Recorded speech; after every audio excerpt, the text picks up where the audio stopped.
Well, to mark International Day for the Eradication of Poverty, President Bola Tinubu has formally launched the promised conditional cash transfer program targeted at 15 million households across the country who are billed to receive 75,000 naira within 3 months. The president was represented by the Secretary to the Government of the Federation, Senator George Akume, who said the current administration has strategized several means to tackle poverty in the country. Arise business analyst Chika Mbonu joins me now from our Lagos studios. Good morning to you, Chika, and glad to have you on the program again. Morning, Georgina. All right, so can you tell us more about this conditional cash transfer program to 15 million households in Nigeria? Okay, for our viewers, let me just put it out there quickly that conditional cash transfers are not unique to Nigeria.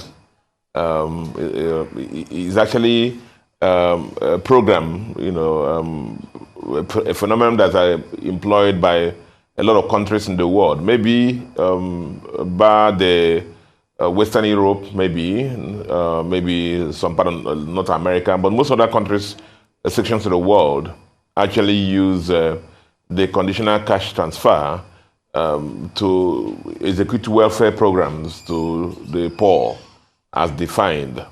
Basically, the condition are there means that the welfare programs are, given to citizens of the country that meet certain conditions. Usually, when the government wants to push some initiatives, like they want more school enrollment for kids, which a lot of the poor people don't get interested sometimes, or maybe medical checkup or vaccinations, they want to push that, they make it conditional that if you do that, you'll be supported with some cash. What has happened is that it has been one of the most potent means of transferring wealth to the poor around the world. And if it's executed properly, it assists to, sometimes they write that it assists to solve the problem of this one generation, the current generation, by taking them out of poverty and preventing and breaking the poverty cycle for the other generations. What it does is it prevents the poor people from, in the short term, from taking decisions that may have long-term implications, like pulling their children from school, or maybe reducing their meal to just 1 meal per day, which of course has some developmental impact. So that's the conditioner there, but our own, which is that we're doing in Nigeria, it has not been really aligned to any of this, pushing children to school or vaccination or stuff like that. Indeed, I think the World Bank defines it as the shock responsive transfer.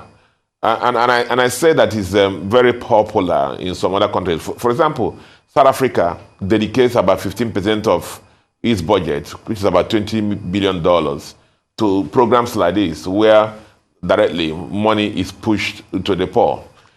So the initiative, aptly yesterday launched during the Poverty Day, which is one of the planks of the Tinubu government towards, under the palliative program, towards fighting the difficult conditions that are arising for the citizens of the country, especially the bottom of the pyramid, arising from the removal of the fuel subsidy and other economic policies that have been initiated. Of course, says that 50 million families, will be given 25,000 naira every month for the next 3 months, which comes about, I think, 1.125 trillion. It's a lot of money, and so very good initiatives, as I said. A lot of countries in the world, push it, use it. Bangladesh, Mexico, name it. Even in Africa, Malawi, Egypt, a lot, Morocco, a lot of countries have used it. So it's not alien to Nigeria, but what do we see here?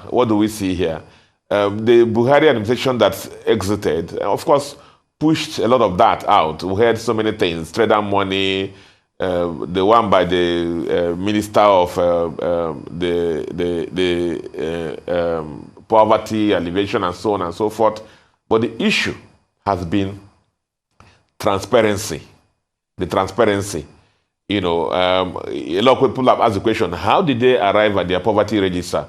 You know, there have been allegations about the list is padded, but the government has come in to assure us this time around that there will be a lot of transparency.